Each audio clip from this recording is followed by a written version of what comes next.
আসসালামু আলাইকুম। বাংলাদেশ বেতার সিলেট সংবাদ পড়ছি জান্নাতুল নাজনীন আশা। সিলেটে আকস্মিক বন্যায় ৭ উপজেলায় পানিবন্দী হয়েছেন প্রায় ৫,৩৩,০০০ মানুষ। এ পর্যন্ত বন্যা কবলিত এই উপজেলাগুলোর আশ্রয় কেন্দ্রে আশ্রয় নিয়েছেন ৪,৮০২ জন। বন্যা মোকাবেলায় এ পর্যন্ত আশ্রয় কেন্দ্র প্রস্তুত রাখা হয়েছে ৫৪৭টি। এরই মধ্যে আশ্রয় কেন্দ্রে উঠেছেন ৪,৮০২ জন। আজ দুপুরে সিলেটের জেলা প্রশাসন সূত্রে এই তথ্য জানা গেছে। বন্যায় সবচেয়ে বেশি পানিবন্দী হয়েছেন গোয়াইনঘাট উপজেলায় ২,৪৫,৭৫০ জন। উপজেলার ১৩টি ইউনিয়নই বন্যা কবলিত হয়েছে, আর ৫৬টি আশ্রয় কেন্দ্রে আশ্রয় নিয়েছেন ২,৩৫৬ জন মানুষ। ইতোমধ্যেই বন্যা কবলিত গোয়াইনঘাট, কোম্পানীগঞ্জ, কানাইঘাট, জৈন্তাপুর ও জকিগঞ্জ উপজেলার বন্যা কবলিতদের জন্য ১,০০০ বস্তা শুকনো খাবার, ৭৫ টন চাল ও নগদ ২.৫ লাখ টাকা বরাদ্দ দেওয়া হয়েছে। এদিকে সিলেটে বন্যার্তদের চিকিৎসা সেবা প্রদানের জন্য ১৩১টি মেডিকেল টিম প্রস্তুত করা হয়েছে বলে জানিয়েছেন সিলেটের civil surgeon doctor Monishwar Chowdhury. সিলেটের জেলা প্রশাসক শেখ রাসেল হাসান বলেন, আমরা সার্বিক পরিস্থিতির দিকে নজর রাখছি। বন্যা কবলিতদের উদ্ধার করে আশ্রয় কেন্দ্রে নিয়ে আসা হচ্ছে এবং বন্যার্তদের মধ্যে ত্রাণ সামগ্রী বিতরণ চলছে। সারা দেশের মতো সিলেটেও আগামীকাল থেকে শুরু হবে জাতীয় ভিটামিন এ প্লাস ক্যাম্পেইন। এদিন ৬ থেকে ১১ মাস বয়সী শিশুদের নীল রঙের এবং ১ থেকে ৫ বছর বয়সী শিশুদের খাওয়ানো হবে লাল রঙের ক্যাপসুল। এবার বিভাগে প্রায় ১৫ লাখ শিশুকে টিকা খাওয়ানোর লক্ষ্যমাত্রা নির্ধারণ করা হয়েছে। সারা দেশের মতো সিলেটেও আজ পালিত হচ্ছে বিশ্ব তামাক মুক্ত দিবস। এ উপলক্ষে রাষ্ট্রপতি মোহাম্মদ শাহাবুদ্দিন ও প্রধানমন্ত্রী শেখ হাসিনা পৃথক বাণী দিয়েছেন। সরকারি বেসরকারি বিভিন্ন সংগঠন ও প্রতিষ্ঠান আয়োজন করে নানা কর্মসূচি। এর মধ্যে রয়েছে সচেতনতামূলক র্যালি ও আলোচনা সভা। এ উপলক্ষে মৌলভীবাজারে আজ র্যালি, লিফলেট বিতরণ, প্রচার অভিযান ও আলোচনা সভা অনুষ্ঠিত হয়েছে।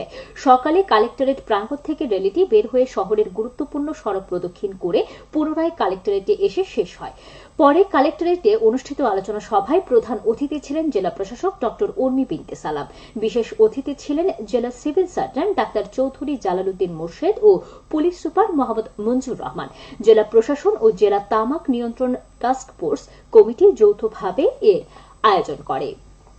মৌলভীবাজারের জুড়ি উপজেলার পশ্চিম জুড়ি ইউনিয়ন পরিষদের ২০২৪-২০২৫ অর্থ বছরের উন্মুক্ত বাজেট ঘোষণা করা হয়েছে। আজ সকালে ইউনিয়ন পরিষদের সভাকক্ষে চেয়ারম্যান মোহাম্মদ আনফর আলী এই বাজেট ঘোষণা করেন। এতে প্রধান অতিথি ছিলেন উপজেলা পরিষদ চেয়ারম্যান কিশোর রায় চৌধুরী মনি। বাজেটে আয় ধরা হয়েছে প্রায় ৩,২৫ লাখ টাকা এবং ব্যয় ধরা হয়েছে প্রায় ৩,১৮ লাখ টাকা। উদ্ধৃত দেখানো হয়েছে প্রায় ৭ লাখ টাকা। মৌলভীবাজারের শ্রীমঙ্গলে বিভিন্ন রোগাক্রান্তদের মধ্যে এককালীন আর্থিক অনুদানের চেক বিতরণ করা হয়েছে। আজ সকালে কৃষিমন্ত্রী বীর মুক্তিযোদ্ধা উপাধ্যক্ষ ড মোহাম্মদ আব্দুল শহীদ এমপি এই চেক বিতরণ করেন। এ সময় শ্রীমঙ্গল উপজেলার 12 জন রোগীর মধ্যে 50,000 টাকা করে মোট 6 লাখ টাকার চেক বিতরণ করা হয়। মন্ত্রীর রামকৃষ্ণ মিশন রোডের বাসভবনে উপজেলা প্রশাসন ও উপজেলা সমাজসেবা কার্যালয় এর আয়োজন করে। সিলেটের ঐতিহ্যবাহী সরকারি মদন মোহন কলেজে সুরেন্দ্রনাথ অর্জুন ছাত্র কল্যাণ বৃত্তি প্রদান করা হয়েছে। গতকাল দুপুরে কলেজ কর্তৃপক্ষের ব্যবস্থাপনায় ২০২৪ সালের উচ্চ মাধ্যমিক নির্বাচনী পরীক্ষায় বিজ্ঞান, মানবিক ও ব্যবসায় শিক্ষা শাখায় প্রথম ও দ্বিতীয় স্থান অধিকারী ছাত্রছাত্রীদের এই বৃত্তি প্রদান করা হয়। বৃত্তি প্রদান করেন সরকারি মদন মোহন কলেজের অধ্যক্ষ প্রফেসর মাহবুবুর রহমান ও অনুষ্ঠানটি সমন্বয় করেন কলেজের উপাধ্যক্ষ সর্বাণী অর্জুন। এ সময় এতে বৃত্তিপ্রাপ্ত ছাত্রছাত্রীরা ছাড়াও উপস্থিত ছিলেন কলেজের শিক্ষকবৃন্দ, অভিভাবকগণ এবং কলেজের কর্মকর্তা কর্মচারীগণ। খেলার খবর ফুটবল। যুব ক্রীড়া মন্ত্রণালয় ও ইউনিসেফ এর আয়োজনে সিলেট জেলা ক্রীড়া অফিসের সহযোগিতায় সিলেট জেলা ভিত্তিক ৩ মাস ব্যাপী বালিকা ফুটবল প্রশিক্ষণ কর্মসূচি আজ থেকে শুরু হয়েছে। চলো ফুটবল খেলি এই স্লোগানকে সামনে রেখে গতরাতে সিলেট জেলা স্টেডিয়ামের কনফারেন্স হলে এর আনুষ্ঠানিক উদ্বোধন করেন সিলেট জেলা ক্রীড়া সংস্থার সাধারণ সম্পাদক মাহিউদ্দিন আহমদ সেলিম। এ সময় ক্রীড়া অফিসের কর্মকর্তা, ইউনিসেফ প্রতিনিধি ও জেলা ক্রীড়া সংস্থার কর্মকর্তারা উপস্থিত ছিলেন। ফুটবলের আরো খবর।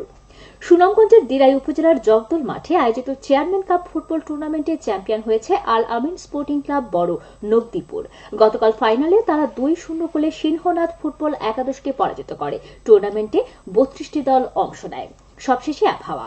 সন্ধ্যে 6টা পর্যন্ত পূর্বাভাসে বলা হয়েছে সিলেট সহ পার্শ্ববর্তী এলাকায় পশ্চিম উত্তর পশ্চিম দিক দিয়ে অস্থায়ীভাবে ঘন্টায় সর্বোচ্চ 80 কিলোমিটার বেগে দমকা থেকে ঝড়ো হাওয়া বয়ে যেতে পারে। সেই সঙ্গে হতে পারে বৃষ্টি অথবা বজ্রসহ বৃষ্টিপাত। এসব এলাকার নদীবন্দর সমূহকে 2 নম্বর সতর্কতা সংকেত, আমি আবারও বলছি 2 নম্বর সতর্কতা সংকেত দেখিয়ে যেতে বলা হয়েছে। আজ সিলেটে সূর্যোদয় হয়েছে 5টা 3 মিনিটে এবং সূর্য অস্ত যাবে সন্ধ্যে 6টা 38 মিনিটে। সংবাদ শেষ হলো। আমাদের পরবর্তী স্থানীয় সংবাদ প্রচারিত হবে সন্ধ্যে 7টায়।